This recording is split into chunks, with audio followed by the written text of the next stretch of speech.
Going back to the list of books I've read in the past 2 years, I've noticed that none of the roughly 40 or so books that I've read were written by female authors. Literally none. Now, this wasn't a conscious decision that I made when I chose my books. I simply found books that interested me and paid very little attention to the author's name. Maybe this has something about my genre preferences, which have largely been non-fiction books relating to sciences and mathematics, fields known for the traditional lack of gender equality. Or maybe this says something about the world of book publishing as a whole. Either way, there has to be an explanation for how I managed to avoid female authors for 2 whole years. Now, a few months ago, I was trying to think of a book to read for my English class. The book was supposed to act as a substitute for reading Shakespeare's Hamlet, since I made the choice to read something else. This also meant that the book had to contain a similar level of old language, and with it the difficulty associated with reading such language. I was at my favorite bookstore and looking through a section which I don't typically set foot in, the literature section. I managed to find a few old novels that interested me and was trying to choose between them when I spotted a book by Jane Austen. I remembered hearing her name somewhere, so I added that book to my pile of other candidates. As I did this, I realized that every single one of the other candidates I chose was written by a male author. After some consideration, I finally chose to read Jane Austen's Persuasion, mostly because I felt it would be good for me to read something I wouldn't normally read, and something written not only by a female author, but by someone from a completely different time period.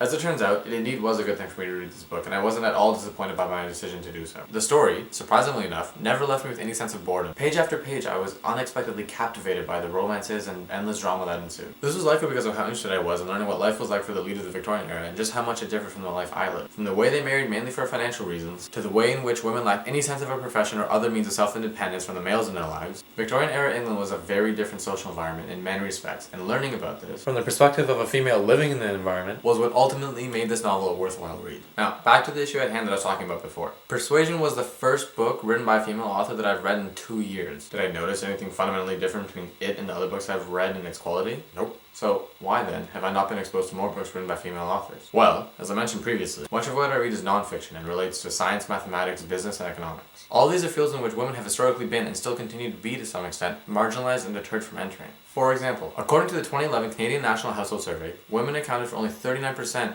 of university graduates from the ages of 25 to 34 with STEM degrees, as opposed to 66% in non-STEM degrees. Now, another similarly vast discrepancy between genders can be seen if you scroll through the 2015 Forbes World Billionaires list, a list containing many individuals whose business books I've read. If you do this, you'll see that only 6 of the top 50 billionaires on the list are female. 6 out of 50. That's not exactly an even distribution, not even close. If you look even closer, you'll see that every single one of the 6 female billionaires obtained her wealth from her association with a male in her life. Be it a father who founded Walmart, to a husband who founded Apple. None of these women were in a position to write a book that I would be interested in reading. Now, obviously we don't live in a time when there are gatekeepers actively and explicitly denying women access to these fields the way it was in the past. However, our society functions in such a manner that it implicitly and passively denies women access to these fields and encourages them to instead enter other fields. Not that there's anything wrong with other fields, but it is worthwhile to think about why women are less likely to enter the world of STEM and business. But I digress. That's not what I'm here to discuss. I'm not here to discuss why women aren't entering STEM and business-related fields more often. I'm here to discuss why, whenever I've decided to read a book outside of those fields, women seem to be appreciated and heralded much less than their male counterparts. Female authors are actually pretty abundant nowadays,